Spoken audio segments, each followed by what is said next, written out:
Hello and welcome to Upton Court Grammar School. My name is Mark Pritchard. I am the head teacher here at the school, and we are so proud of our school, and we're really pleased to be able to talk to you this evening live, to be able to answer your questions.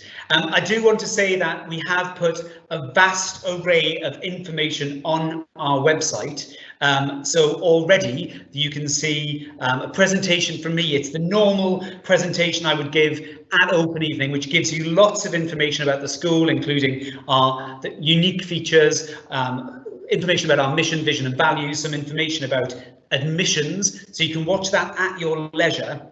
And also there's a tour of the school for the pupils that are watching, those people who can't currently physically come in. You can have a look around based on our tour. You can also find out about each of the subjects that we study with videos. There's a prospectus. There's lots of information that you can see on there. I do also want to just say that we are also, I'm really pleased to be joined by my amazing deputy head, Mr. King. Mr. King is here. Do you want to introduce yourself, sir? Of course, sir.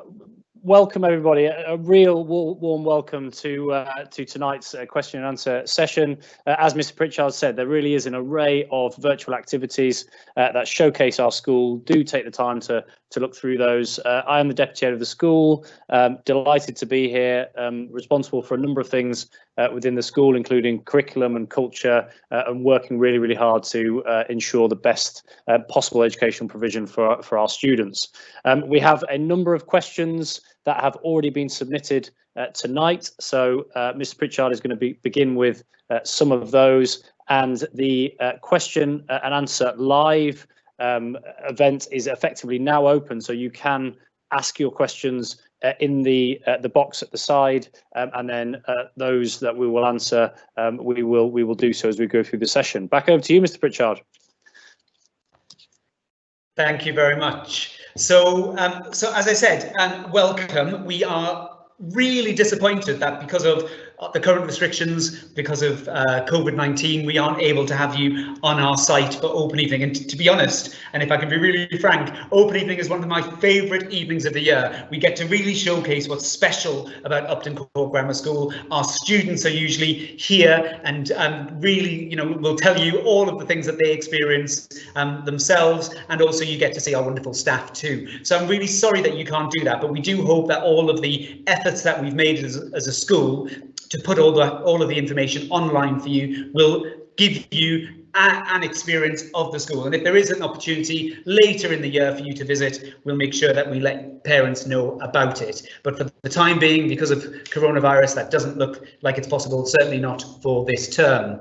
So we've had some, as Mr. King has said, we've had some questions that have been submitted in advance. So we'll start with those, and then we can go to some of the live questions on the chat. So if you do have questions, if you type them up, then we can have a look at them. Equally, just as a quick caveat to that, if we get hundreds of questions and are inundated, we will obviously struggle to answer them within the time that we have now. So if that's the case, then we'll look through them, we'll group them together, and we'll put some of the answers on the school website for you following this event. So if we don't get to your question, please just bear with us for that.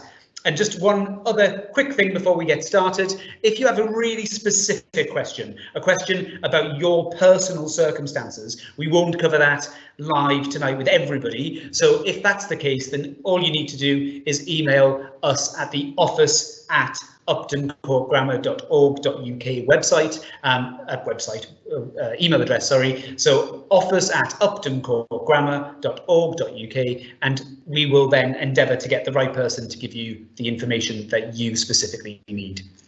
So without further ado, Mr. King, we got a question. Yes, Mr. Pritchard. So we've had quite a few questions around admissions. So rather than go into specifics, I know you're going to explain a little bit more about admissions, and hopefully that will answer those questions that have been sent in. Fab. Okay. So you're absolutely right. We often at Open Evening get questions about admissions. So let me talk you through a little bit about the admissions process. We are a selective grammar school, so your child, if they are to attend our school, will need to have eligibility in the 11+ examination. I'm not going to go into the examination process too much. There's a video on our website which talks you through exactly that process. So do go on the admissions section of the website and have a look there. It'll give you a video and overview of how the 11+ works and the arrangements for it. But in order to come to our school, because we're a selective school, you do need to have passed the 11+, and the eligibility mark is 111, and that's the same for the consortium of grammar schools of which we work. So Upton Court Grammar School works with St Bernard's, with Herschel Grammar, and with Langley Grammar School too. Our published admissions number, that's the number that we can accept. It's published in advance. It's on our website now. It's unchangeable. So if you have questions about why it is the way it is as it is. We can't change it for admission into September 2021, which is this year of admissions. It's our arrangements that are already agreed. The published admissions number is 165 for that September, and there is, as you would imagine, we are an oversubscribed school. We have often a very long waiting list. This year, the waiting list was approximately 300 and all of them eligible for a place at a grammar school. But obviously, we can't take 300 people into year 7. So we do have oversubscription criteria that is listed in detail in our admissions arrangements, which again is on the website. But just to give you an overview, the admissions arrangements are, the oversubscription criteria are just like any other school. We start with looked after children and those with educational healthcare plans. We also have places available for those who are eligible for pupil premium, we call it, free school meals, if they've been eligible either currently or in the previous 6 years. We also have then, after that, children of staff. Usually that's very few, but we have children of staff of the school as an eligibility criteria for the oversubscription, followed by, and the biggest ones are usually rank order, so how well you performed on the test, and then the remaining offers based on distance, proximity to the school. So that's how it's worked out. Now, I know every year people want the specifics about, you know, tell me the numbers, and I'll tell you some of those numbers, but I will give you a huge caveat with this. Your cohort, if you're applying this academic year for next September, your cohort will be a unique cohort with all of these things different, because I don't know yet who's going to apply, where you live, what you've got. We haven't sat the test yet, so we haven't got the scores. All of these numbers that I'll give you are based on last year's information and will be subject to change. So that's a huge caveat, but it will give you an indication of the sorts of numbers you might be interested in. So very quickly,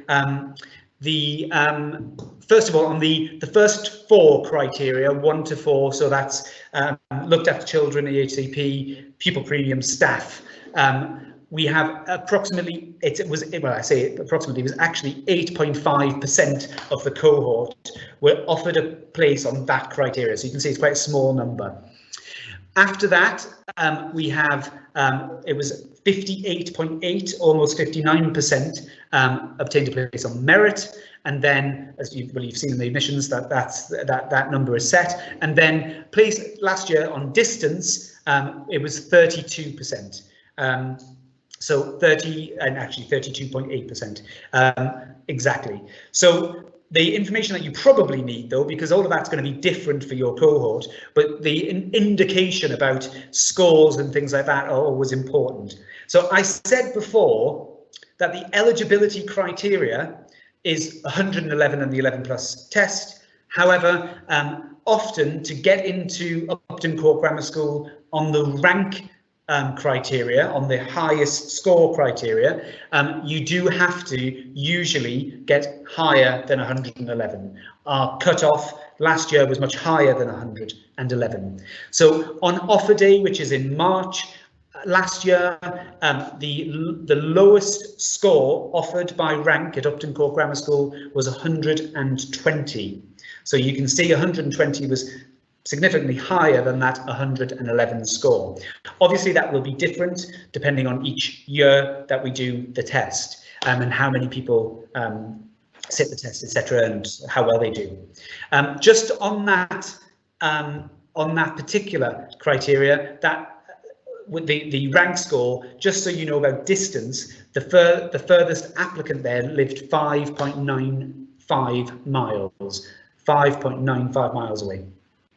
And then the furthest applicant, the last criteria, the furthest applicant by distance, by proximity criteria, lived 2.531 miles away.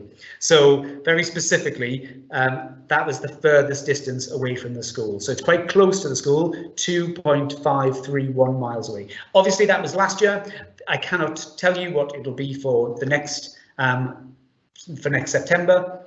We don't get any of the information until offer day, just like you.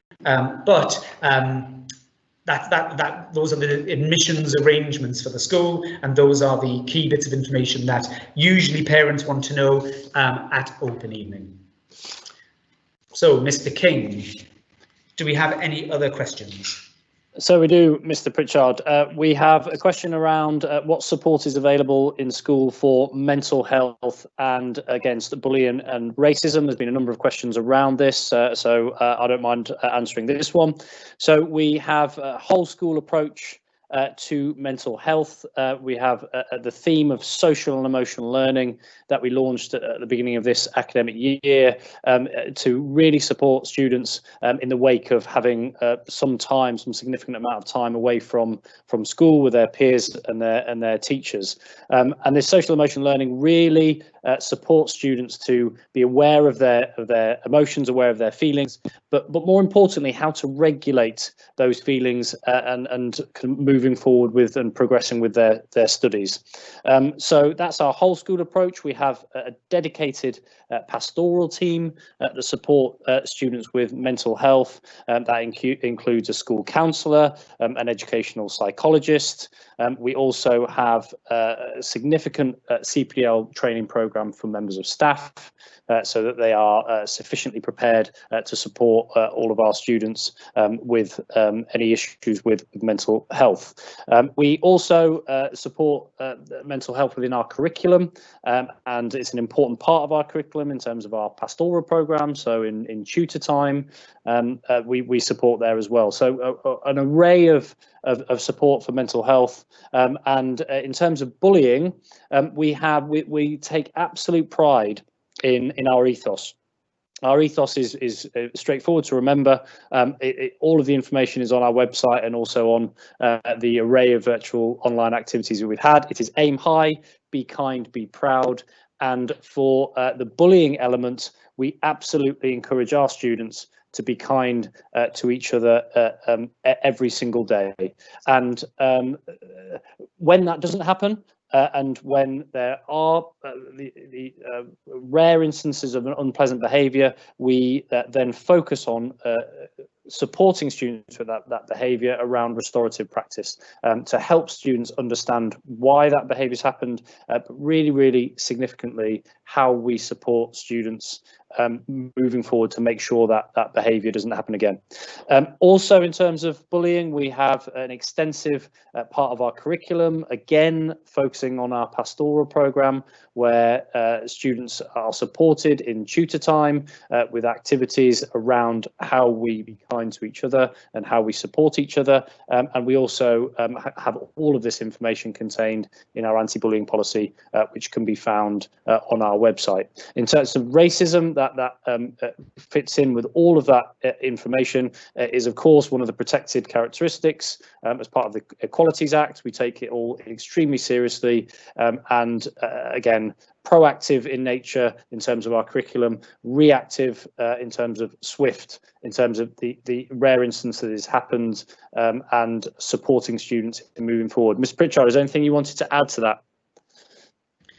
Certainly that we're really proud of some of the steps that we've taken to promote really positive and kind citizens. Our mission, you'll see in our in my presentation on the website is really simple. We have one sentence at the school, and it is Upton Court Grammar School ensured all students fulfilled their academic and personal aspirations and became successful and engaged citizens. Everything that we do is to that end. Everything that we work on with the children in their lessons, in their pastoral time, outside of lessons, in enrichment and extracurricular, and everything that we do is geared towards them being really great, successful and engaged citizens. And we mean by that they can also be kind to themselves and be kind to others. And of course, some children sometimes make mistakes. We know that mistakes are an opportunity for learning, and so we use behavioural mistakes as well as mistakes in maths and French and history and geography. We use those mistakes to be able to really help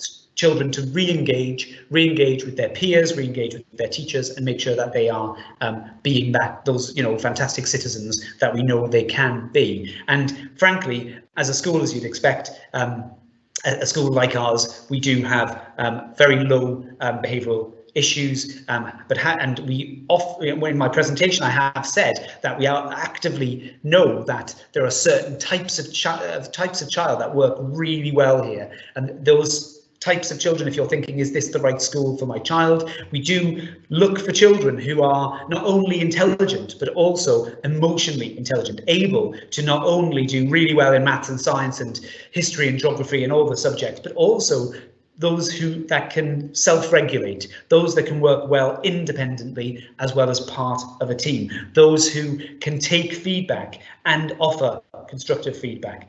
And also we have, quite honestly, a very high expectation around things like manners. We expect students to treat each other and staff with politeness and with care, and we do the same. So our standards are high, they're unapologetically high. It's what parents often ask for, and when any child falls below those standards, we do deal with it swiftly, and we will be rigorous with it. It matters for their sake as well as for their peers' sake.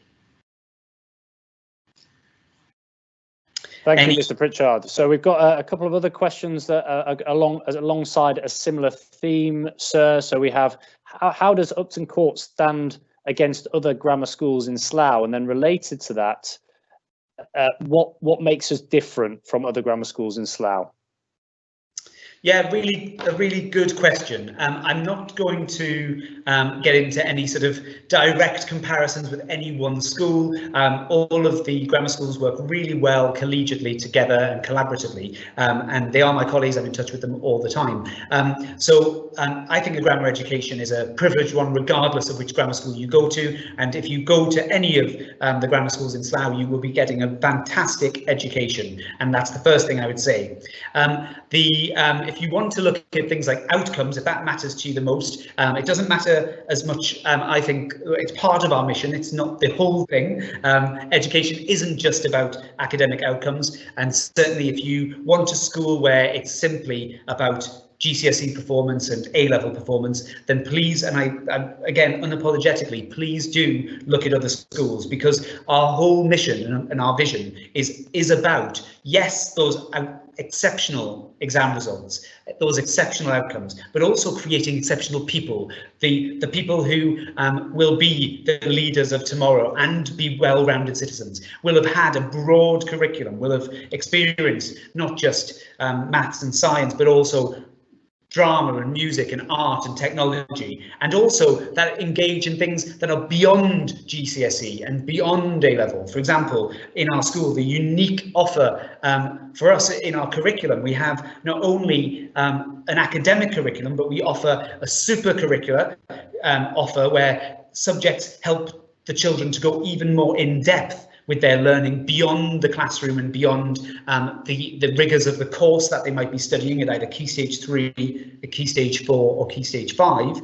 And in addition to that, on top of that, we have an Astra Curriculum, which helps students to become really great citizens. So, for example, I know that there are schools in this country down the road, private schools, where they're giving them a huge, vast array of opportunities, and opportunities to not only do things, but also reflect on those things that help them become better better educated and better citizens when they leave us. We want to rival those schools too. So the way that we do that, we have our Ad Astra curriculum. Ad Astra means to the stars. It's our school motto, and within that curriculum, students will be engaging in a variety of activities, from project work to collaborative work, teamwork, but also things like putting our values into practice. So our values of unity, of curiosity, of growth, and of service. So it's very common to see students serving the school, and that's why I love Open Evening, and it's why I'm disappointed that we can't be there tonight, because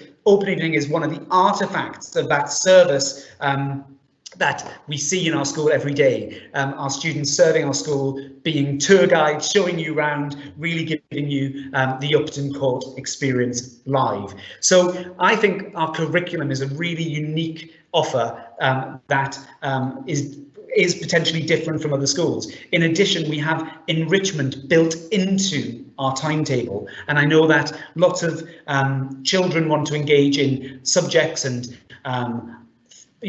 areas of interest that are beyond just their GCSEs and A-level studies, and yet if they live far away, and you've seen some of the data on that, some of them do, some of the children that come to us do live far, and they can't always stay for extracurricular activities, which we also offer.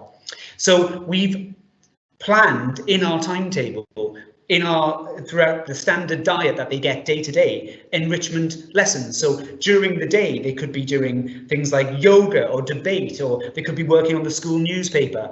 They could be learning coding. They could be doing all of that alongside their academic studies, such as maths and French and history and geography. So I think our curriculum is a really unique thing, and there are loads of things that make this school unique, and that is one of them. And the other thing that I must mention, and I would be remiss as head teacher if I didn't, is just the expert staff and caring staff that we have. Our teachers in particular, but also the support staff. Everybody works collaboratively in a spirit of unity, our first value, to really care for your child and look at making that mission a reality, making them their academic and their personal aspirations, whatever they are, making their aspirations our aspirations. We want your child's aspirations to be ours. So if they really aspire to being, I know they aspire to being engineers and doctors and dentists and lawyers and actors and artists and all the things that they come into year 7 saying, we will help them at each stage to think and reflect about what they need to do on their curriculum path to be able to be successful at that particular thing. And we know that success looks different for every child. We know that not every child is going to be brilliant or love things like maths, but I know lots do. They're not all going to love science. They're not all going to love English literature, but your child will have their own unique interests, their own unique talents. We want to foster those, and we also want to widen their horizons, broaden their horizons beyond what they might potentially experience at any other school. Fantastic, Mr. Pritchard, thank you. So we've got some questions around our curriculum and what subjects that we offer in terms of our timetable. So we've got a question around languages. So please can you tell us about the languages taught, which ones you teach, and how many language GCSEs one student can take to examination? I don't mind taking that, sir. So we offer 2 languages. In year 7, we offer French and Spanish, and at the end of year 7, students get to choose the one subject language that they can take all the way through to GCSE. The language is obviously a very important part of the English Baccalaureate, and all of our students at GCSE do the EBAC so that they get English, maths, at least 2 sciences. In the vast majority of cases, they do 3 specialist scientists, so biology, chemistry and physics, humanity, history or geography, and either French or Spanish, depending on what they've chosen earlier on in their Upton Court Grammar School education.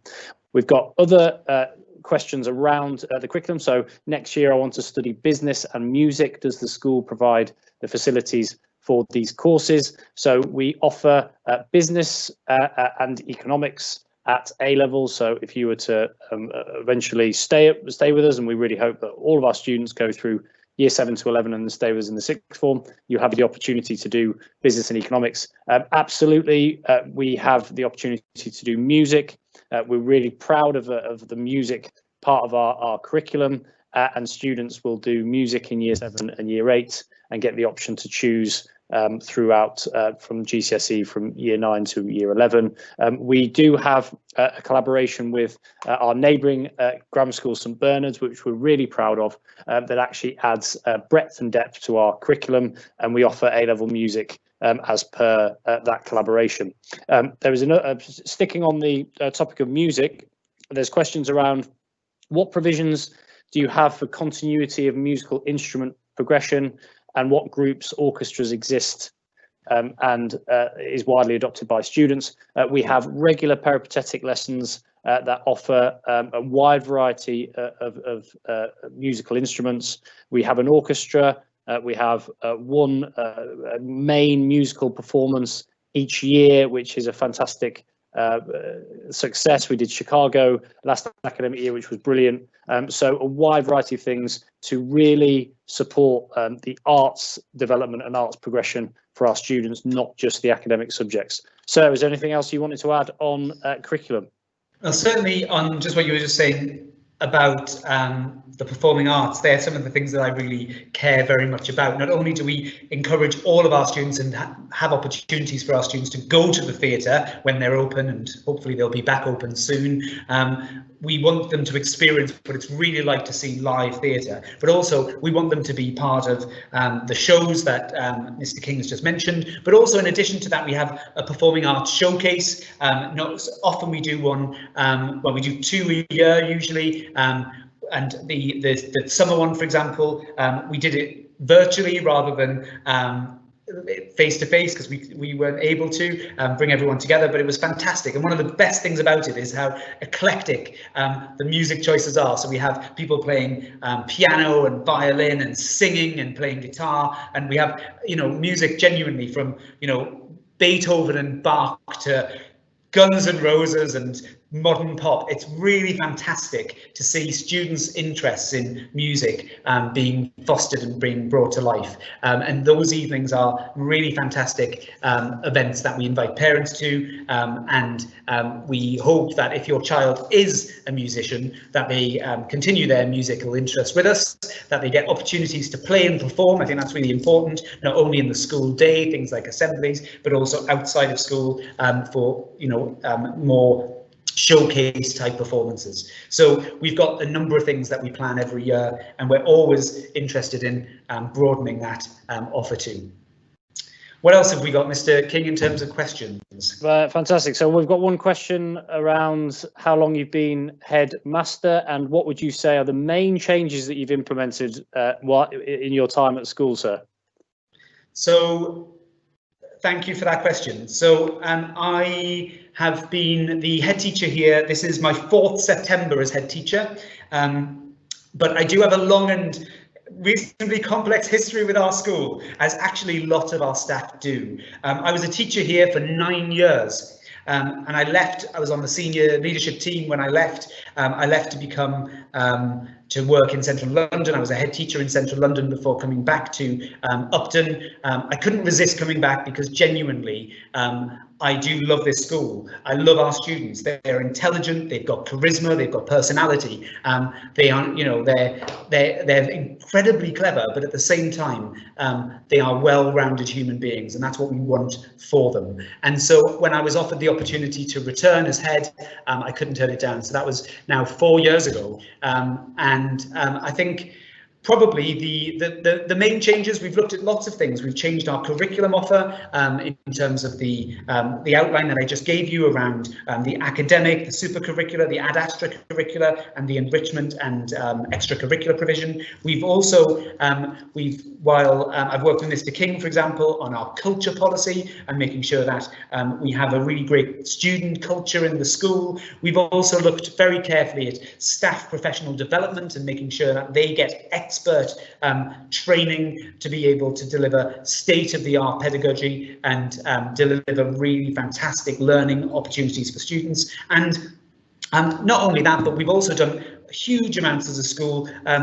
We try to be very outward facing and do lots in our community. So we work with other schools. We're a national support school, so part of my role is to support other schools locally and regionally and sometimes nationally to help with their improvement journey. We've also been part of lots of national networks for a variety of different areas. One of the big ones that we focused on in the last couple of years has been the Diversity Education Network, where it brings together teachers, leaders and students indeed to be able to talk about what really matters in diversity, making sure that we're protecting all of those characteristics that Mr. King referenced earlier from the Equalities Act, but also championing and celebrating the backgrounds and the people that our staff and our students are, everything that they are. And I will say this, and that matters because that bit matters to me very much.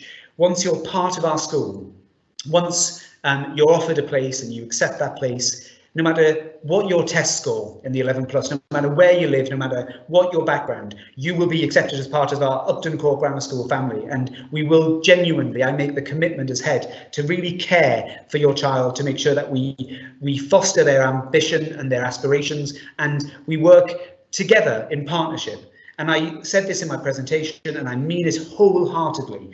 I don't think that schools can really become as successful as schools like Upton Court Grammar School without partnership working. Yes, fantastic facilities. We've got state-of-the-art facilities that we've had multi-million-pound investment in. Yes, we have fantastic teachers. Yes, we have fantastic students. But actually, when teachers, pupils and parents really come together to work in partnership, that's when students become seriously successful. And I think that's what accounted for the success of this particular school. And it's something that I'm very passionate about and something that I will invite you all to be part of if you become part of our community. Fantastic, sir. Thank you very much. So we've got a couple of questions around homework. So we've got one question around how much homework there is, and in terms of homework, would you say that grammar schools have more homework than a normal school? I don't mind answering this, sir, and then you can add anything to my answer. So, of course, homework, or we call it home learning at this school, is an extremely important part of the learning process, and we absolutely do not set homework in this school for the sake of it. It is all part and parcel of supporting students in their knowledge, in their understanding, and ultimately them making progress. Now, we have a number of creative ways of doing home learning. We have subjects that do flip learning, where instead of having to complete a piece of work from the previous lesson, it's actually preparing you for the forthcoming lesson. So you have to do a little bit of research or looking at some deeper and wider reading around a topic, so that when you go to the lesson, you are very well prepared for it. And actually, the more challenging elements of that subject and content, the teacher can then go over because you've already done the preparation. We also really pride ourselves on in helping students transmit content and knowledge from their working memory to their long-term memory. And how we do this is by regular retrieval practice. So some home learning may be that you've done a particular piece of content in a lesson, and then you have to test yourself on it when you get home. So that you kind of understand that work as much as possible. And then you would be tested in terms of very low stakes retrieval practice the following lesson. Mr. Pritchard has also mentioned our super curricular activities, which really take students further than just the knowledge and understanding they know from the lesson. And we use supercurricular activities regularly so that students can develop that real depth and breadth of the knowledge and understanding. Sir, is there anything else you'd like to add? So don't worry, if you're in year 6 right now, or even year 5, we know we have lots of people who watch from younger years and come to our school on normal open evenings. Don't worry. So certainly homework is a feature of secondary school, and no matter which secondary school you go to, most secondary schools have some element of home learning or homework. We do look at year 7 in particular, and we do ease students in as part of their transition arrangements so they don't get as much homework at the beginning, and we build up slowly and incrementally and make sure that it's nothing that they can't cope with. We do know that Upton Court Grammar School students are able to work independently, and lots of them enjoy working independently and doing some of that preparation that Mr. King just talked about, as well as broadening and deepening their knowledge of a particular area. And that's our value of curiosity. When we talk about curiosity, that's what we mean. And frankly, I want our children in our classrooms to be asking more questions than the teachers are asking. I want them to be showing that value of curiosity. And to do that, really, sometimes they have to both learn in and outside of the lesson. I would say each school's homework arrangements are different depending on the school that you go to. Certainly ours, usually you would be expected to do a couple of hours in the evening, certainly a Key Stage 3. But we do have a variety of different things that we ask of students, as Mr. King has said. It isn't all written work necessarily, or maths questions, and much more over the last few years we've been engaging in using technology. So we have a wide variety of resources that we use. They've been brilliant during the school closure, so students are able to watch videos and answer questions. They're able to submit work electronically, and also the teachers themselves have been creating their own content. So some of the learning that they'll be doing will be very much bespoke to our curriculum, but also generated and resourced by our school. So hopefully you can understand how much homework they'll get, but also why it's important that they do it. And I do think home learning is a key feature of any school's curriculum offer. Thank you, sir. We've got a question around elaborating on our Astra Curriculum. So I don't mind taking this, sir. So I know you've mentioned it already. It is a unique part of our curriculum, and we focus, as sir has said, not only on the academic aspirations, but the personal aspirations, and for students to become successful and engaged citizens. And really, the Astra Curriculum serves that part of the mission. It's about ensuring students fulfill their personal aspirations. It's about them becoming successful and engaged citizens. And our Astra Curriculum is made up of 2 areas. It's made up of timetable lessons, and it's also made up of those activities that happen outside of lessons. So within timetable lessons, Mr. Pritchard has mentioned, we have enrichment, we have cross-curricular lessons in year 7 and 8, and we also have thinking skills in year 9 and year 11, year 9, 10 and 11. And these are bespoke courses that you wouldn't normally get in other schools. And they really do stretch students to think about their personal aspirations specifically. I mentioned that the Astra Curriculum goes outside of the lessons as well, and we have our Astra activities. So every single key stage has a list of Astra activities that are divided up into our 4 values: unity, curiosity, growth and service. And those activities, to give you some examples, it may be for a student to visit a museum. It may be for them to go and see a play. It may be for them to read a book and write a book review. It may be to help in the school community with a focus on recycling. Any one of those things helps students to become successful and engaged citizens. It's about the whole child rather than just focusing on their academic aspirations.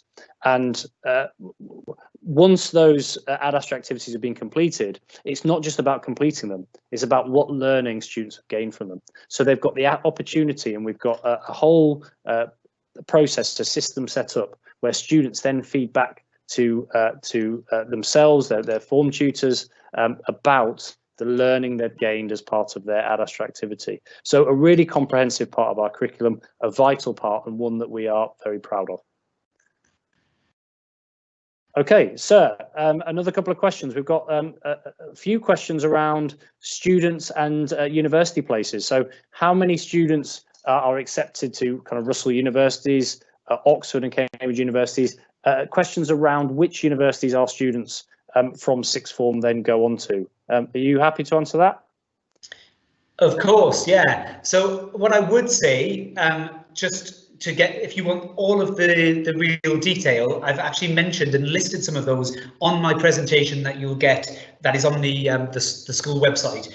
So I've made a presentation, the one that I would normally give, and it gives a little bit of the colour to some of the destinations information. But every year we always send students to, usually to do some of the best courses and to some of the best universities in the land, indeed sometimes the world. So we have students attending Oxford and Cambridge. We have many who apply and aspire to Oxbridge, which is fantastic. And we sent a child this year to Oxford. We also have quite a number that go into things like medicine, law, engineering, and the dentistry, the courses that are really quite difficult to get into, and we support them throughout that process. Some of the Russell Group's universities are the ones that are considered in some quarters to be of high calibre. I'll leave you to decide, but there are a list of Russell Group universities, and a really good proportion of our students every year go there, and increasing. So I think the numbers are on my presentation. I don't have them to hand, but you can have a look and see. It is a significant number and growing. Lots of our students went, for example, some of the universities that were most popular were things like King's, UCL, Imperial. Nottingham was very high this year, and one of the great things, one of the fantastic things about destinations is that we also have a really vibrant and active alumni association. This school has a 108-year history. It's one of the it is in fact the oldest school in Slough, and as a result of it, we have an alumni association, people who were part of the school, who sat in the very seats that our current children are sitting in, and they are now adults in the world, some of them at university. So I know hundreds of people across the land at different universities. I hope they're not currently quarantined, and I hope they're doing well. We do keep in touch with them, and one of the best things is we put them in touch with current students. So for example, if you are going to go to Oxford, I can send somebody I can put them in touch where they will give them some tutoring, we'll give them some advice on personal statements, on admissions. They get support from our staff, of course, but they also get support from people who are already in careers. So we have our Old Paludians Association, which is the Alumni Association, and they come into school, they'll work with students to do mock interviews, they work with them to look at their personal statements, they talk to them about subject choices and give them independent advice and guidance. And we are really proud of the fact that we have all of those people in those universities and in those careers who we can draw on for support. And that's what makes this school really special too. It's not just the people who are here today, but the people who support it and have supported it for decades. And the annual reunion of the Old Paludians is a real highlight of the year for me, when I get to see former pupils, some of whom are, have been who reminisce about the school from many years ago, decades ago, and are still active contributors to our school. And you'll see the governing body is made up of people who often went to the school. And actually one of the biggest compliments I think a school can have is when people come back and serve that very community. And we've currently got somebody working with Oxbridge applicants right now, and I've just written to that person. He's a former student. He's in a career. He's doing a job, but he's giving up his time in that value of service that we talked about to our students to help them.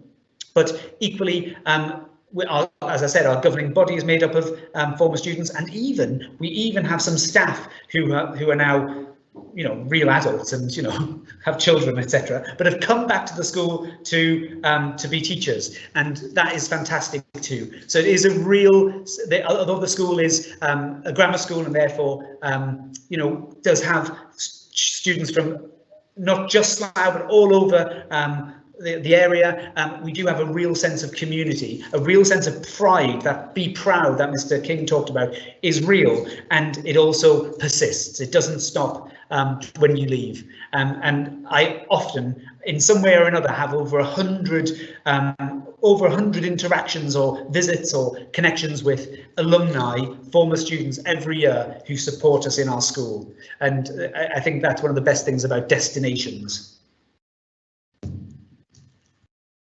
Thank you, sir. So we've got a number of questions around our sports facilities and what sports that we offer. So I don't mind starting answering this question, sir. Just to essentially complete our curriculum, it's a good opportunity to do that. So essentially we have our aim to fulfill our academic aspirations and the super curricular. We've talked about the Astra Curriculum, and we also have a very comprehensive and extensive extracurricular offer. Now, during, of course, the protective measures that are happening at the minute, then we have less happening, but normally we have a thriving set of sports teams happening. We have extracurricular clubs going on during lunchtime, going on after school, and we are extremely fortunate that we've had a multi-million-pound sports facility built very recently in the last year, and has just been commissioned, and we are now using it as of this academic year. That includes the Muga, which is the multi-use games area where a number of sports can be played. We've got various questions about the sports that we offer, some around cricket. Yes, we offer cricket, or athletics, football, the common sports that you'll find. We play those, we're competitive in those, not only externally with other schools, but we have our inter-house competitions where our 6 houses compete against each other, and that's really kind of much enjoyed by the students. Sir, sports and the sports facilities, do you want to say any more? Yes, I'm really proud of the sports facilities. As I said, I started 4 Septembers ago, and when I started, the school was a building site and progressively moved throughout the building phase, and now we have everything completed, and the last phase was that multi-million-pound sports centre. So we're really pleased to have that. It's not only used by our students, but we do have opportunities for the community to use it as well. And yes, it's used for things like cricket and badminton, and we do the usual team sports that Mr. King's talked about, but also we really care about pupil voice in this area, and our head of PE, who is fantastic, looks very carefully at what the children really want, and every year surveys the children to find out. And what we found out was they wanted things that were about engagement and about fun and just participating. And so right before lockdown, it's really frustrating. We were planning and had planned to do things like mixed martial arts. We had some dance and gymnastics. We had, but also as part of our curriculum, as I already said, in the school day, they'll do things like fitness, like fitness beyond team sports, but actually just fitness activities. They'll do things like yoga and some mindfulness even.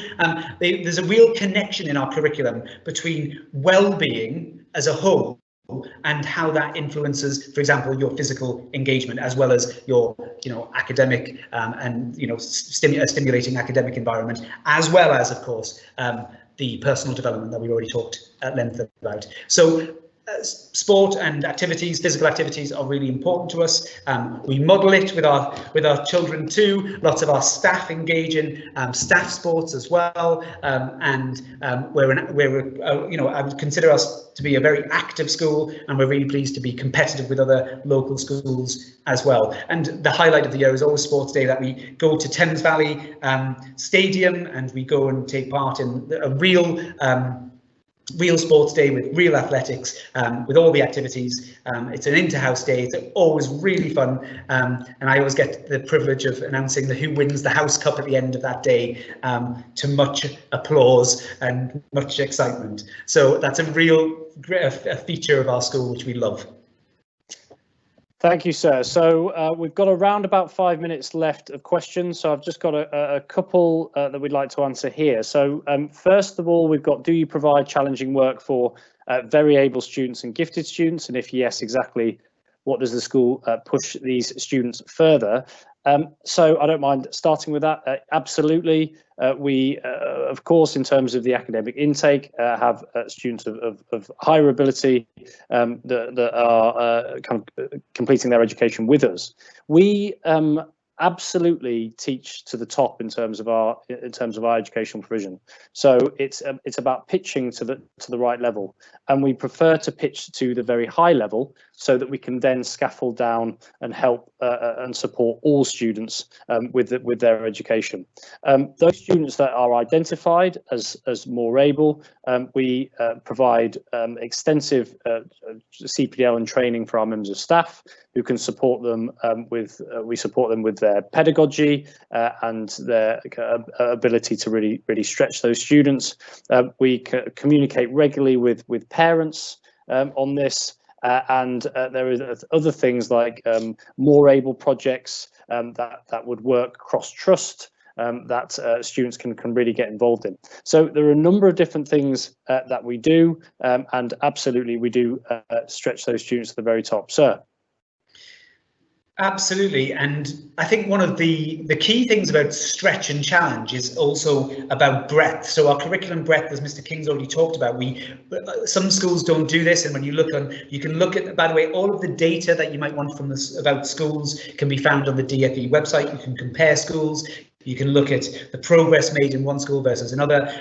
If you want to look about breadth, about how many subjects and rigorous subjects schools are teaching, you can look at the EBAC measure. And the EBAC is the proportion of students who are studying not only English and maths, but also sciences, history, geography, languages as well. And all of our students, 100% of our students, are entered for the EBAC. We're really proud that they get that real breadth, and that's important because we know that they can cope with that level of challenge. In addition, and some schools only do the dual award science, we try to offer as many students as we can the separate sciences, so chemistry, biology and physics GCSE. And in addition to that, many of our students, I mean a really good proportion of them, reaching the majority of students, will start to also in year 11 also do things like additional maths qualifications. So there's an additional maths beyond GCSE which takes them almost into A-level content, and many of them will be doing that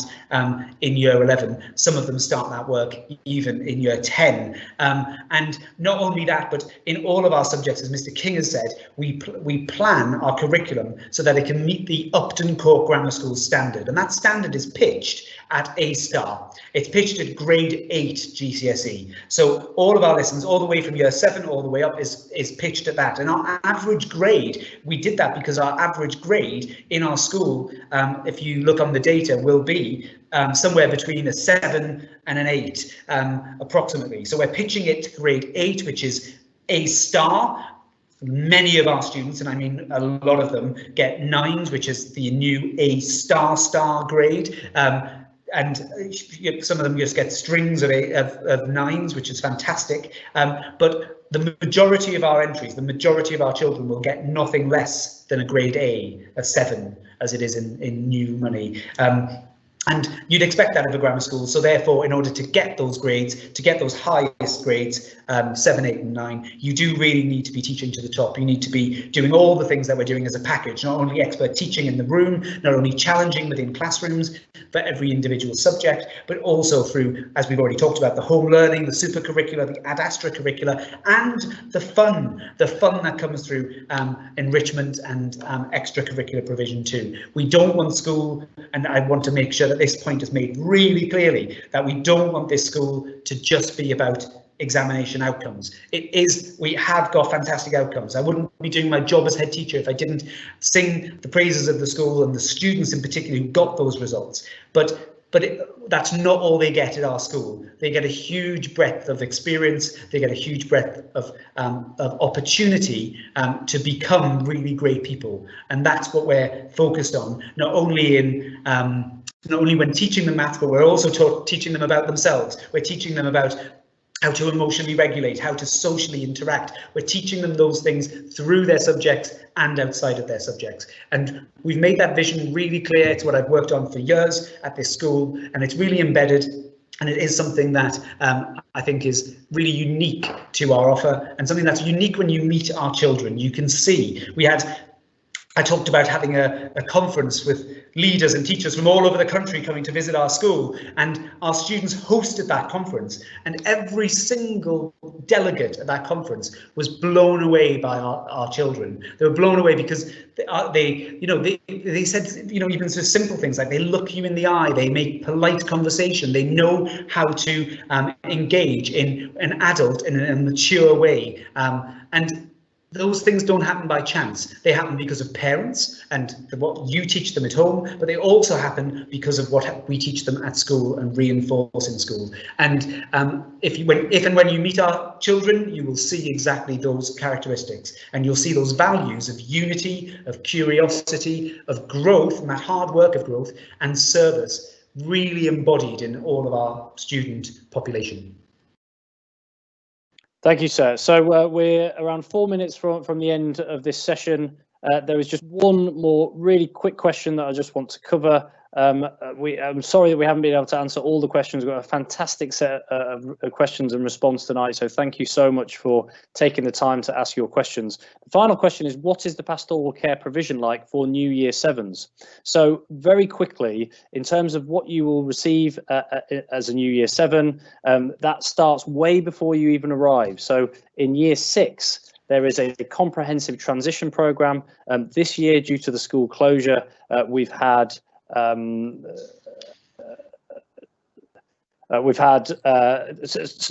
school that the school hasn't been open, so we've had a virtual online transition program with a vast array of different transition program activities, preparing students for coming to school in Year 7. When you arrive in Year 7, then you get the opportunity to come in before other year groups, to get to know your form tutor, to partake in a wide variety of activities, focusing on teamwork, focusing on getting to know your peers, focusing on our curriculum, our culture, getting to know some of the learning strategies that you would use, and really just getting a good feel for the school before you actually start your studies. Lots of pastoral care provision in the form of your form tutor helping in the pastoral programme and tutor time to really help you settle in well, transition into your new school, and we're really kind of welcoming those students when they come in. So did you want to finish off that question and then finish off the session for tonight? Yeah, certainly. Transition matters. I think transition matters at all levels, and certainly coming into Year 7, it can be daunting, and I understand choosing a school for your child is a really difficult decision. And for children watching, I understand that you might have some nerves about starting in a secondary school. We will work really hard to make sure that you feel like you have all of the information, all of the things that you need to be able to feel comfortable when you join. So we made an effort to make sure that we have virtual tours, for example, on our website, so you can go on, so students can go and see the facilities that they'll be living and breathing in, learning in, and we have opportunities for them to meet one another. We also put parents in touch if, for example, you need to arrange travel amongst each other. We understand that. We also, as part of our transition, we look really carefully, as Mr. King has said, on the pastoral needs of the child. So if you have specific needs, and if, by the way, if you do have specific, for example, SEN needs or medical needs, then please do contact our school. We'll be able to advise carefully on those particular things. Our pastoral care is really fantastic, and we do look at all of the children in the round as human beings and look to see how we can support them through their journey and through that transition. We do work with primary schools. We do have many feeder schools, because students come from far and wide. We do have lots of them, but we do also work with primary schools to get information about your child. We ask families to provide that too, and we use that information to be able to structure the best care that we possibly can. And I want to reiterate what I said there about partnership working across parents, across pupils and their teachers is the thing that makes transition the smoothest it possibly can be. And I know that that's what parents want. It's also what actually ends up being what makes that child successful. And in addition to everything that Mr. King said. I know we've come to the end. I just want to say a huge thank you. Thank you for your interest in Upton Court Grammar School. Thank you for taking the time to ask your questions and listening to the answers. I hope we've given you a flavour of the school, even though you weren't able to come and physically walk our corridors and see our classrooms. But I hope that you get a sense of our vision for education, our particular ethos, the way that we see the education of children being delivered, and also what we think is important. That bell is telling me that I have to end now, which I'm really sorry to say, and I just want to say, on behalf of all the pupils who can't be here, on behalf of all the staff who can't meet you face to face, and of course on behalf of my colleague Mr. King, who's been here tonight, as well as some technical support backstage, I just want to say on behalf of all of our community, thank you very much for taking the time to get to know our school, and making the choice about your secondary education is a really important one. And it's one of the reasons why we wanted to do something live, so that you could have that opportunity to see us, to talk to us, and hear from us. And I hope that we'll see many of you again, not only if for the 11 plus, which the details will be sent to you and on our website if you have any questions about the 11 plus, but after that, as successful Upton Court Grammar School students wearing proudly our burgundy uniform. So without further ado, I want to wish you all a very pleasant evening. Thanks again, and we are available, for example, if you have questions, via our school office email that we've already highlighted. Thanks again for being here this evening, and go and look at all the videos about science and maths and French and all the things that we've got online that can give you even more information about our fantastic school. Thanks everybody. Good night.